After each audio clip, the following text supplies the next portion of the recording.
हेडलाईन्सचे प्रायोजक आहे NBC bearings, लांब पळण्यासाठी।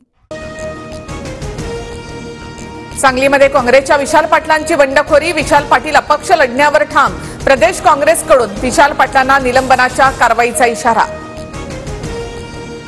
सोलापूर लोकसभेमधून वंचितच्या राहुल गायकवाडांची माघार। काही दलाल स्वार्थासाठी चळवळीमध्ये काम करतात, भाजपचा विजय होऊ नये म्हणून माघार।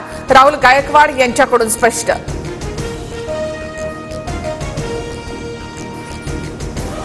सातारा लोकसभेच्या बदल्यात अजित पवार गटाला राज्यसभेची जागा मिळणार। भाजपच्या पियुष गोयल यांची राज्यसभेची जागा मिळणार। प्रफुल्ल पटेल यांची मागणी। 5 वर्षांपूर्वी नवनीत राणांना पाठिंबा देऊन मोठी चूक केली, ती चूक आता सुधारायची आहे। शरद पवारांचा नवनीत राणांवर निशाणा। सुधीर मुनगंटीवार बहीण भावावर बोलले, तो महिलांचा सन्मान होता का?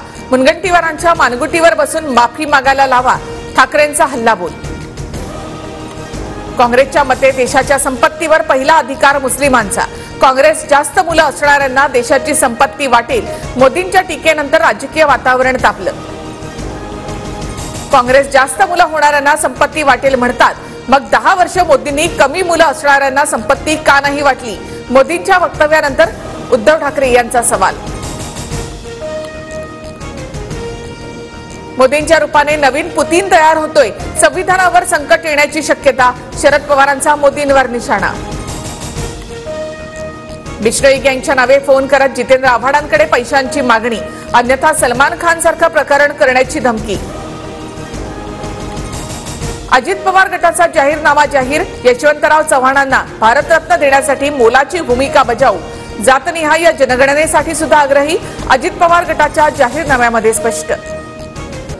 आयपीएल मध्ये आज पहिल्या स्थानावरील राजस्थानची मुंबईशी लढत। मुंबई 6 अंकांसह गुणतालिकेमध्ये 7व्या स्थानी।